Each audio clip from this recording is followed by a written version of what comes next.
నమస్కారం. Welcome to నవలా హృదయం. ఈరోజు కథ వసంత శిశిరం. రచించిన వారు శ్రీమతి నవీన గారు. కథలోకి వెళ్లబోయే ముందు ఛానల్ను సబ్స్క్రైబ్ చేయడం మర్చిపోవద్దు. ఇక కథలోకి వెళ్ళిపోదాం. శిశిర ఒడిలో తల పెట్టుకొని విశ్రాంతి తీసుకుంటున్న వాసు ఆమె అతడి తల నిమురుతుండగా నిద్రలోకి జారుకుంటాడు.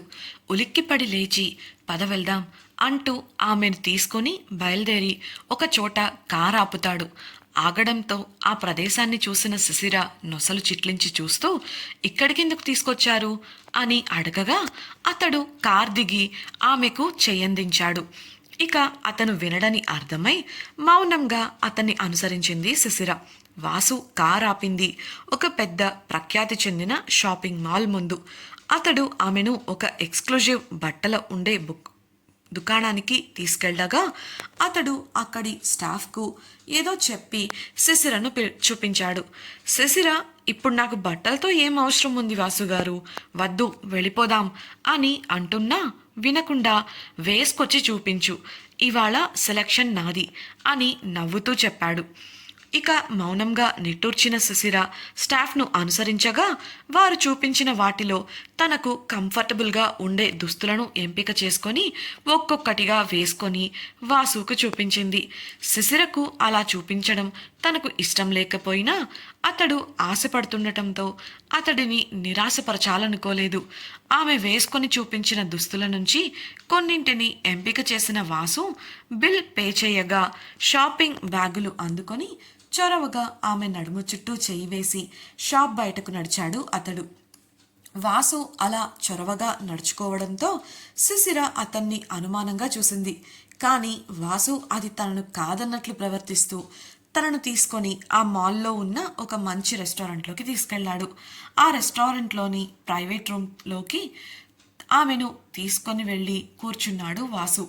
వెయిటర్కు ఆర్డర్ చెప్పేసి అక్కడి ఇంటీరియర్ను చూస్తున్న శిశిరతో, మళ్ళీ నీ పరీక్షలయ్యాకే కదా నీతో కలిసి భోజనం చేయగలను, సమయం గడపగలను, అందుకే ఇక్కడికి తీసుకొచ్చాను అని వాసు చెప్పగా చిన్నగా మొహమాటంగా నవ్వింది శిశిర. ఇంతలో తాము ఆర్డర్ చేసిన ఫుడ్ రావడంతో వెయిటర్ అన్నింటినీ టేబుల్పై సర్దగా ఒక ఫోన్ కాల్ రావడంతో మాట్లాడుతూ బయటకు వెళ్ళాడు వాసు. అతడి రాక కోసం ఎదురు చూడాలనుకొని తన ఫోన్లో ఏవో చెక్ చేస్తుంది శిశిర. ఫోన్లో టైంపాస్ కోసం వీడియోస్ చూస్తుంటే వాసు వచ్చిన విషయం కూడా ఆమె గమనించలేదు. తాను వచ్చినా కూడా ఫోన్లో చూస్తున్న శిశిరను చిరుకోపంగా చూస్తూ ఆమె ఎదురుగా వెళ్ళి నిలబడి ఆమె చేతి నుండి ఫోన్ను తీసి పక్కన పెట్టాడు వాసు. ఆ చర్యతో తల ఎత్తి చూసిన శిశిరకు ఎదురుగా వాసు కనిపించగా అతడు నవ్వుతూ ఒక మోకాలిపై వంగి వెనుక నుండి ఎర్ర గులాబీ పూలు గుత్తెని తీసి నవ్వుతూ ఆమె ముందుంచాడు. అతడు చేసిన పనికి శిశిర కొద్దిసేపు ఆశ్చర్యంగా చూడగా, ఏంటి తీసుకోవా చిరుదర్హాసంతో అడిగిన వాసు మాటలకు తేరుకొని, అలాంటిదేం లేదు వాసుగారు అని చెప్పి అతడి నుండి పూలందుకొని వాటి పరిమళాన్ని ఇష్టంగా పీల్చి, నాకు ఈ అనుభవం చాలా కొత్తగా ఉంది, నేను ఎప్పుడూ ఇలాంటి పరిస్థితులను ఎదుర్కోలేదు, అందుకే కాస్త ఆశ్చర్యంగా కూడా అనిపించింది, థ్యాంక్స్ ఫర్ ది ఫ్లాస్ అంది నవ్వుతూ.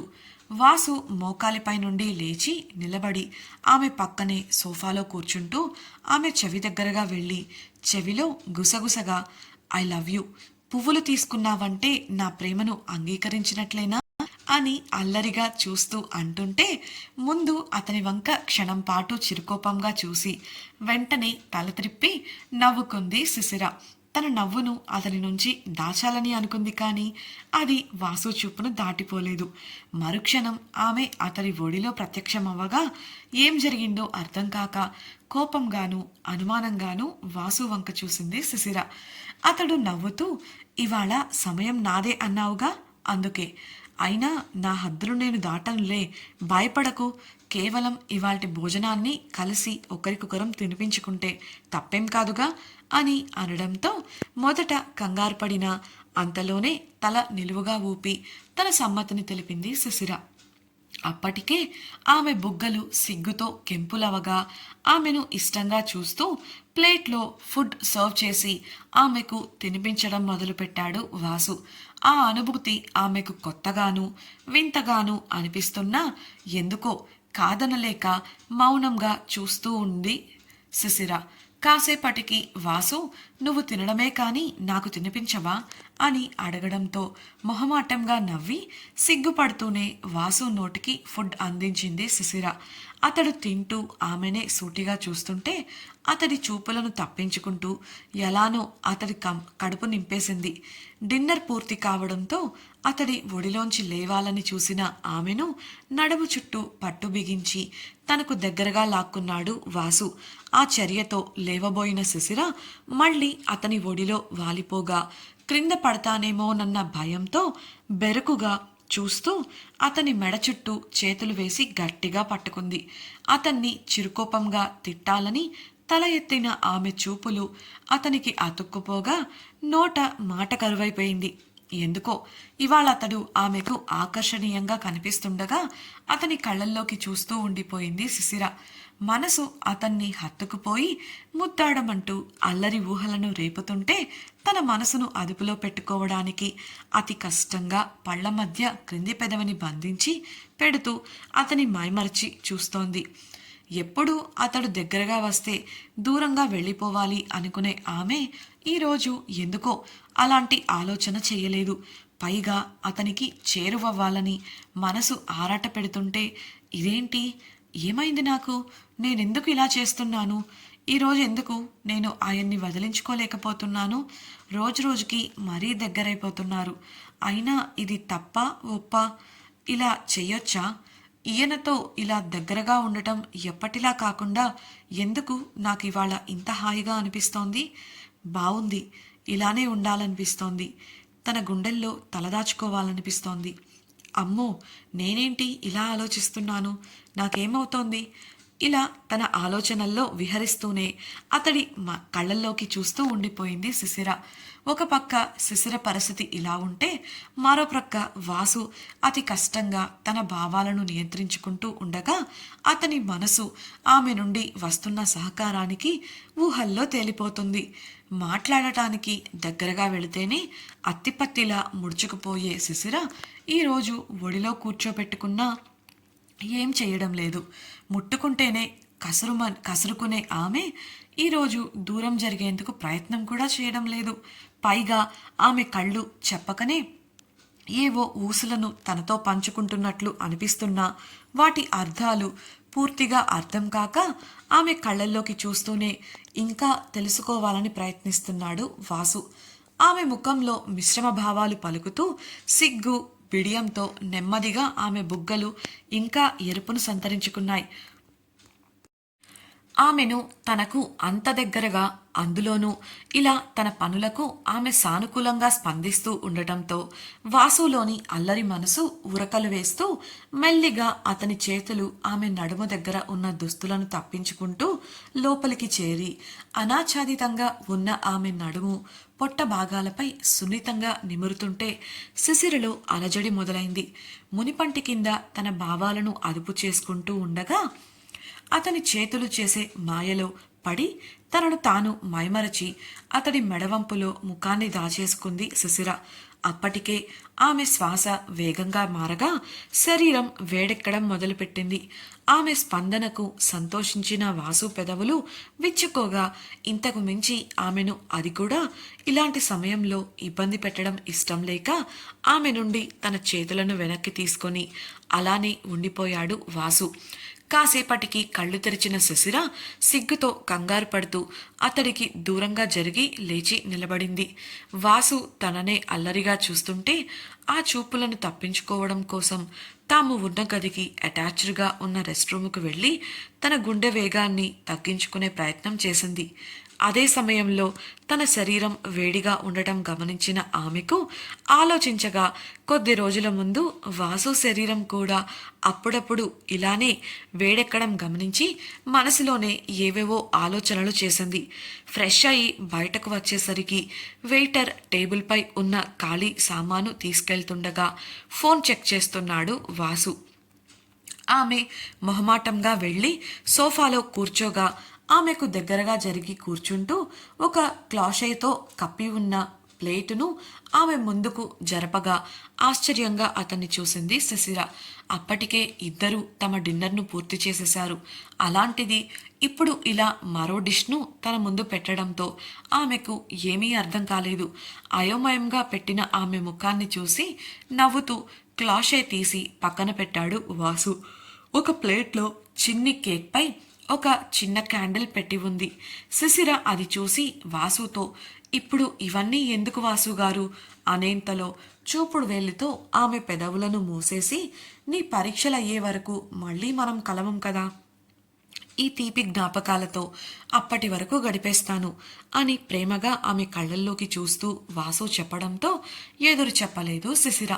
అంతేకాకుండా తనతో గడిపే ఈ చిన్ని చిన్ని క్షణాలను అతడు మనసు లోతుల్లో నింపుకోవడం చూసి ఆనందం కలగగా పక్కనే ఉన్న నైఫ్ అందుకుంది శిశిర. వాసు క్యాండిల్ వెలిగించగా శిశిర కత్తి పట్టుకొని తన చేతిని పట్టుకోమన్నట్లుగా వాసుకు కళ్ళతోనే సైగ చేసింది. అందుకు వాసు కూడా సంతోషించి ఆర్తిగా ఆమెను చూస్తూ ఆమె చేయి పట్టుకోగా ఇద్దరూ కలిసి ఆ కేకును కట్ చేసి ఒకరికొకరు ప్రేమగా తినిపించుకున్నారు. శిశిరలో వచ్చిన ఈ మార్పు వాసుకు మరింత ఆనందాన్ని కలిగించగా ఆమెను దగ్గరకు తీసుకొని నుదుటిపై ముద్దు పెట్టుకున్నాడు. ఆ తర్వాత బిల్ కట్టేసి ఫామ్ హౌస్కి బయలుదేరారు ఇద్దరు.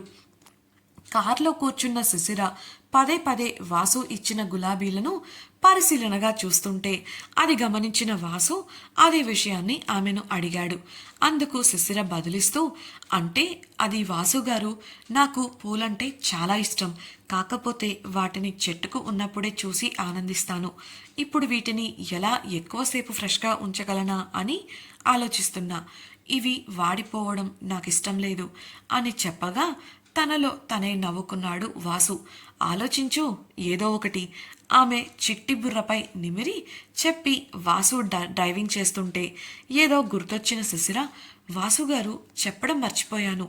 ఉమ మిమ్మల్ని కలిసి మీకు థ్యాంక్స్ చెప్పాలనుకుంటుంది.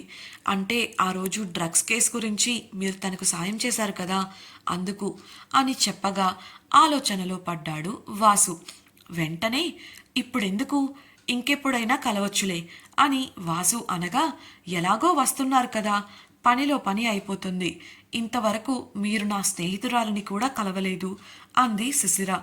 ఆహా, వదిలేలా లేదుగా మనసులో అనుకుంటూ ఆలోచనలో పడ్డాడు వాసు. ఇప్పుడు అతడు ఉమను కలిస్తే తనే వసంత్ అన్న విషయం శిశిరకు తెలిసిపోతుంది. ఆ విషయాన్ని తానుగా శిశిరకు తెలియజేస్తే బాగుంటుంది, కానీ ఇలా మరొకరి ద్వారా తెలియడం మంచిది కాదని అతని భావన.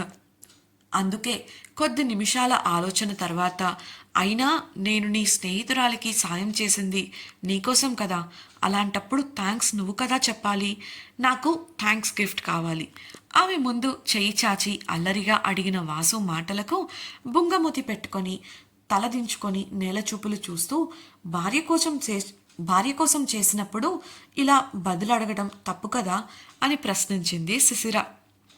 భార్య కోసం చేశాను కనుక భార్య ఇవ్వాల్సిన బహుమతులు అడుగుతున్నాను కొంటెగా అన్న వాసు కళ్ళల్లోకి చూసిన శిశిర అతని కళ్ళల్లో కనిపిస్తున్న అల్లరికి తాళలేక సిగ్గుతో తలదించేసుకుంది.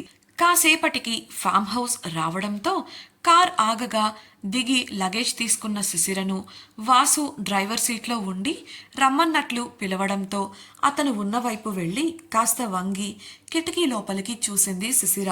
గులాబీలను ఆమెకు అందిస్తూ, నువ్వు నా బహుమతి ఇవ్వలేదు అని ముద్దుగా అలిగినట్లుగా అడిగిన వాసుకు సడన్గా సిగ్గుపడుతూ బుగ్గపై చటుక్కున ముద్దిచ్చి బుర్రుపిట్టలా వెనక్కు తిరగకుండా లగేజ్తో పాటు తుర్రుమంది శిశిర. ఈ పరిణామాన్ని అస్సలు ఊహించని వాసు షాకింగ్గా కళ్ళు పెద్దవి చేసి వెళ్తున్న శిశిర వంక చూస్తూ ఉండిపోయాడు. ఇది ఆమెగా ఇచ్చిన ముద్దు. శిశిర సున్నితమైన పెదవులు తాకిన తన బుగ్గలు చేతితో ప్రేమగా తడుముకొని చిలిపిగా నవ్వుకుంటూ పొంగిపోతున్నాడు వాసు. వెంటనే తన ఫోన్ను బయటకు తీసి ఆమెకు సందేశం పంపాడు. నాకు ఇలాంటి చిన్నపిల్లల ముద్దులు వద్దు, మనలాంటి పెద్దవాళ్లు పెట్టుకోవాల్సినవి కావాలి అంటూ ఒక అమ్మాయి అబ్బాయి ముద్దు పెట్టుకుంటున్న స్టిక్కర్ను జత చేసి సందేశం పంపి సీట్ బెల్ట్ పెట్టుకున్నాడు. Farm house.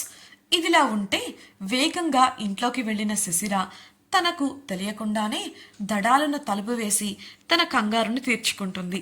ఆ శబ్దానికి బయటకు వచ్చిన ఉమ శిశిర వాలకాన్ని చూసి నవ్వుతూ, వాసుగారే కదా నేను డ్రాప్ చేసింది అని అడగగా గదిలోకి వెళుతూనే, నీకెలా తెలుసు? ఆశ్చర్యంగా అడిగింది శిశిర. శిశిర చేతిలో ఉన్న బ్యాగులను మంచంపై పెట్టి శిశిర భుజాలను పట్టి అద్దం ముందు నిలబెడుతూ, నీ కందిపోయిన బుగ్గలు చెప్తున్నాయిలే అంటూ శిశిర బుగ్గలు పట్టుకు లాగింది ఉమ. వెంటనే, అబ్బా ఏం చేస్తున్నారు వాసుగారు, వదలండి అంటూ చిలిపిగా నవ్వుతూ ఒక డైలాగ్ వేసింది ఉమ. ఉమ అన్నదానికి అయోమయంగా చూస్తూ, ఏం మాట్లాడుతున్నావే అన్న శిశిర చిలిపిగా ఉన్న ఉమ చూపులకు ఏదో గుర్తొచ్చి విషయం అర్థమై, అంటే పోవే, అలా మా మాటలు అన్నీ వినొచ్చా అని సిగ్గుపడుతూనే చిరుకోపంగా అడిగింది శిశిర. అందుకు పెద్దగా నవ్వేసి, నేనేమన్నా కావాలని విన్నానా? మొదట ఏమైందో అన్న భయంతో విన్నాను. ఆ తర్వాత మ్యాటర్ ఇంకేదో అని అర్థమై నా పాటికి నేను కాల్ కట్ చేశాను తల్లి. మాకెందుకులెమ్మా మీ పడకటింటి గాథలు అల్లరిగా ఉడికిస్తూ అంది ఉమ. చిచి, ఏంటే ఆ మాటలు? నువ్వు మరీ ఎక్కువగా ఊహించుకుంటున్నావు. అక్కడ అంత సీన్ లేదు కానీ కాస్త తగ్గు అంది శిశిర కందిపోయిన ముఖంతో. శిశిర తన కబోర్డ్ నుండి బట్టలు తీస్తుంటే నవ్వుతూ శిశిర చుట్టూ చేతులు అల్లి, మరి ఎంత సీనుంది అల్లరిగా కనుబొమ్మలు ఎగరేస్తూ అడగగా చిరుకోపంగా చూసింది శిశిర. ఇప్పుడు అవన్నీ నీకెందుకే అన్న శిశిరతో, ఎలాగో రేపో మాపో పెళ్లి కావలసిన దాన్ని చెప్తే తెలుసుకుంటాం కదా అంటూ గారంగా అడిగింది ఉమ. శిశిర మూతి ముడిచి ఉమను వదిలించుకొని బాత్రూంలోకి వెళ్తుంటే, ప్లీజ్ చెప్పవు అంటూ బ్రతిమిలాడింది ఉమ. నీకు అస్సలు సిగ్గులేదు అంటూనే తాను సిగ్గుపడుతూ బాత్రూంలోకి దూరి గడియ పెట్టుకుంది శిశిర. అసలు ఏం జరిగిందంటే, శిశిర బ్యాగ్ కోసం కబోర్డ్ ఎక్కి నిలబడిన సమయంలో ఉమతో ఫోన్లో మాట్లాడుతూ ఉంది. సరిగ్గా అదే సమయంలో వాసు ఆమెను ముద్దాడి మంచం పైకి చేర్చాడు. మొదట శిశిర ఉలిక్కిపడి అరిచిన అరుపుకు కంగారుపడి వస్తున్న శబ్దాలు ఫోన్లోంచి వింది ఉమ. ఆ తర్వాత మారుతున్న శబ్దాలను అర్థం చేసుకొని అది రొమాన్స్ అని అర్థమై కాల్ కట్ చేసేసింది. ఇంతకీ ఉమ అడిగిన దానికి శిశిర బదిలిస్తుందా? శిశిరలో వచ్చిన ఈ మార్పు ఆమెను త్వరలో వాసుకు దగ్గర చేయబోతుందా? ఇంకా ఎంతకాలం వాసు తను వసంత్ అన్న గుర్తింపును ఆమె దగ్గర దాచగలడు? తెలుసుకోవాలనుందా? అయితే తప్పకుండా ఛానల్ను సబ్స్క్రైబ్ చేసి వసంత శిశిరం రాబోయే ఎపిసోడ్స్ని వినేయండి. అలాగే మీకు ఈ వీడియో మరియు నావెల్ నచ్చినట్లయితే తప్పకుండా ఈ వీడియోను లైక్ చేసి మీ అభిప్రాయాలను కమెంట్ సెక్షన్లో మాకు తెలియచేయండి. Thank you for listening.